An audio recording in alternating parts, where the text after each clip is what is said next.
Hey guys, Uncle Ray. Welcome to another episode of the Crypto Bellwether. I don't always tell you what you want to hear, but I tell you what you need to hear to make an informed decision. And we're going to kind of go over my perspective between VeChain and Hedera because a lot of people don't understand that they are competitors, even though VeChain definitely has the first mover advantage, but they are competitors, and I believe it's going to get a lot more competitive in that space for those two players in the long run. Now, full disclosure, I own both of these projects. But now we're going to also talk about the good news that just came out for VeChain and their new partnership. And then we're going to take a look at both of their tokens. And we're also going to take a look at the chart for HBAR as well. So let's get into it. Now, if you haven't been to VeChain website, I definitely recommend go there, surf around, and get familiar of how they work and how they track supply chains and stuff like that, because this is a very, very good project. And because of what's happened around the world since COVID, VeChain is needed more and more. And with all the ESG regulations and everything having to be documented in the future, and VeChain is one of the first movers in that sector, VeChain is something to definitely take a look at. And again, I'm going to give you my perspective if VeChain or HBAR is the one you should be taking a look at. Now, here's the news. They announced that Chainlink has a partnership with Mercedes. Now, Mercedes has a partnership with Hydro, which is their aluminum supplier, and they're basically telling Mercedes that they are going to supply low carbon neutral aluminum. Now, they didn't really dive into it in this article, but I assume that the reason Mercedes partnered with Chainlink is to document everything that the aluminum company has told them that they are going to do, so they can track all the products, all the shipments, and everything from start to finish. Now, in this article, it also mentioned some other things that VeChain has going on that I'm going to touch base on real quick because these are pretty big uh, corporations. They have partnered with Samsung, and they have a lot of major beer brands in China. So, guys, they're not just going to track the beer, they're going to track all the ingredients from across the world. So, those are major industries that can really pump a project like VeChain. Now, let's take a look at the chart, and if you're wondering if it's time to buy the VET token, which I guess is basically the store of value blockchain token, VET, well, for me, they're never getting any of my money. No way would I buy the VET token. Here's my big concern. Yes, when it came out and launched, man, it rallied up to $8. And then look, that's typical. But here's why I don't think anyone should park their money into the VET token. Now, again, not financial advice. But here's what I don't like. VeChain has made huge announcements constantly in the last couple of years. Over and over, they're constantly growing. But look, in this big bull run last year, barely a blip. So that tells me something isn't right that I don't know about. Either way too many projects to take a look at. But we could definitely look at their gas token. Now, this is the token that you got to buy basically to run the applications that you partnered with VeChain for. Now, this looks pretty good because look at this pump. Yes, it pumped when it first came out, which that's normal.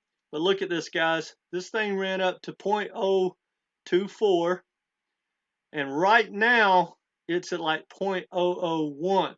So if, and I don't even say if, to me, when we get the next bull run, I feel very confident it's going to take out its old high, and that's like a 24, 25x just to take it out. Now, when I look at this chart, even though it's at 0.001, guys, it could easily go lower. Now, I don't know how much lower, but either way, you know, if you started stacking right here, it probably would be a very good risk reward, but you might want to just watch it and see what happens when something breaks, because I truly believe, if you watch many of my videos, you know that I believe that the damage has been done in our economy and something's going to break and everything's going lower. We have not seen the bottom. Now, if you're not familiar with HBAR, full disclosure, it's one of my favorite projects because I follow the money. Just like we know that Wall Street has basically chose Ethereum to stack a lot of money and projects on, well, they've also chosen HBAR. And when you look at their governing board, it's a powerhouse like Boeing and Google. It is a heck of a project. Now, here's the thing. They are, when I say they're competitors, they are going to be direct competitors because of one project that is being built or has been already built on HBAR, and that's with Avery Dennison. Now, I did a video, which I'll link down below, that talks about it's basically going to compete directly with VeChain. And it's a massive project. And not, VeChain doesn't have an outside entity running around pushing it out across the globe. Well, HBAR has its governing body, and Avery Dennison is a world leader who built this project on HBAR, but they have relationships with some of the most powerful corporations around the world.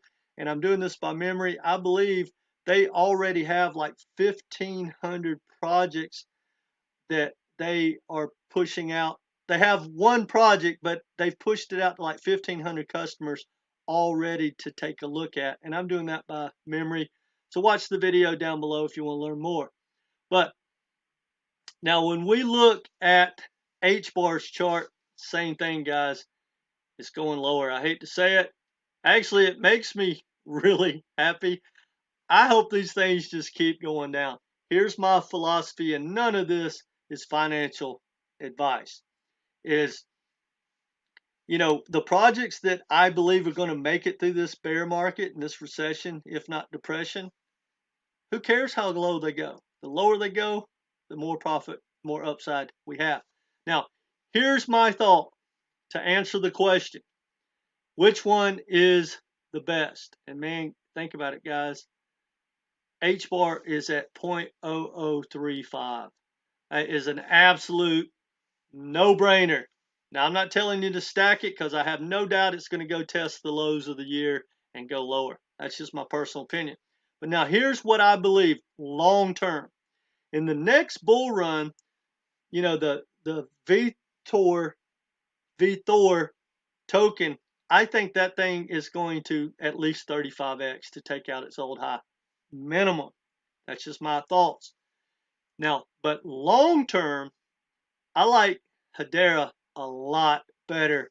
And when they start going head to head with the major corporations, the more educated people get, the more they're going to look at HBAR. Now, here's the issue with VeChain. See, if you are one of their biggest customers, for instance, for supply chain tracking, well, the more business you give VeChain, the more you're going to pay in gas fees. And those gas fees could explode over time. 5-10 years from now, there's no telling how much you're paying for your gas fees to run all your projects and all the tracking around the world with VeChain. Now, I have no doubt they'll probably change the way they do things and maybe just have a upfront fee or something in the future. But either way, long term, I'm not putting my money there. Now, bull run to bull run, yes, I have no doubt that the VTHO token is definitely something you want to look into. Now, here's the thing you got to love about HBAR. And I've done multiple videos about HBAR. Actually, I'm going to leave 2 down below. And it talks about why major corporations, like their governing body, are going to love HBAR long term. And here's the deal.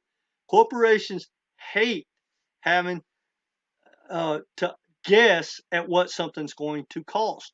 All major corporations. I used to work for a corporation called Tyco, Fortune 50 corporation. Guys, they want to know their numbers to make their plans.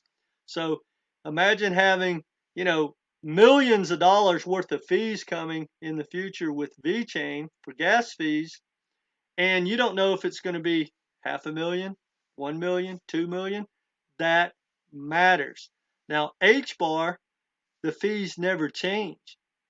Now, and you can pretty much guesstimate how much, volume you're going to do or volume increase. So you can definitely budget for your gas fees in the future.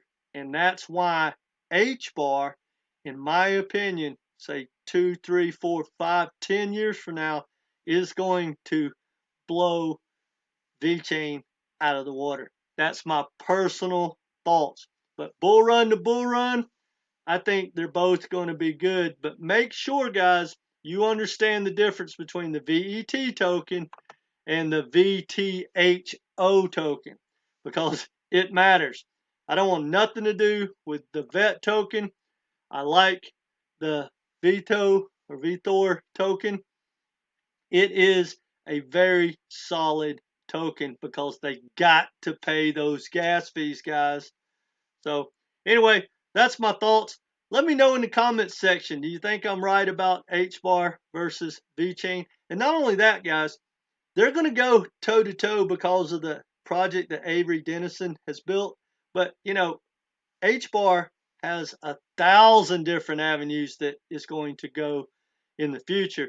And VeChain is pretty much doing supply chain management and tracking. And yes, they can grow. And it is a massive, massive sector. But HBAR can compete and get as much adoption in that sector. And then in the banking sector, the metaverse, NFTs, everything else. So long term, HBAR is my horse. Anyway, that's all I got for you. If you haven't subscribed, please do so. Make sure you hit that notification so you don't miss anything. Let me know if you own either one of these tokens or you plan on stacking, because guys, man, at these prices, this is just, I wish I had more money to stack. But guys, I think we're going lower, so just be prepared. I'm not telling you to not stack or to stack, but I really believe something's going to break. So long term, guys, everything's going lower. And no matter what, if everything turns around and we get, a bear rally for short term, anything that rallies 2, 3, 4, 5 days, guys, I'm personally going to short it. Nothing is going to sustain a rally without some major news like the Fed pivot or whatever. Personally, I don't care what the Fed does next. The damage has been done, and we're going to have to ride through that. There's no soft landing coming. Don't let anyone fool you. We're already in a recession in America. Most of the globe is in a recession as well, going into a depression. So guys, hold on, because 2023 is going to be crazy. If we're lucky, about second or third quarter, then we'll have the bottom. The Fed will pivot, and that bull run right there, guys, is going to change most people's financial future if they understand which projects with real world utility are to stack in the next, say 6 months. Anyway, again, not financial advice. If you haven't hit that like button, guys, go ahead and do so, and make sure you come back and be part of this community. Take care.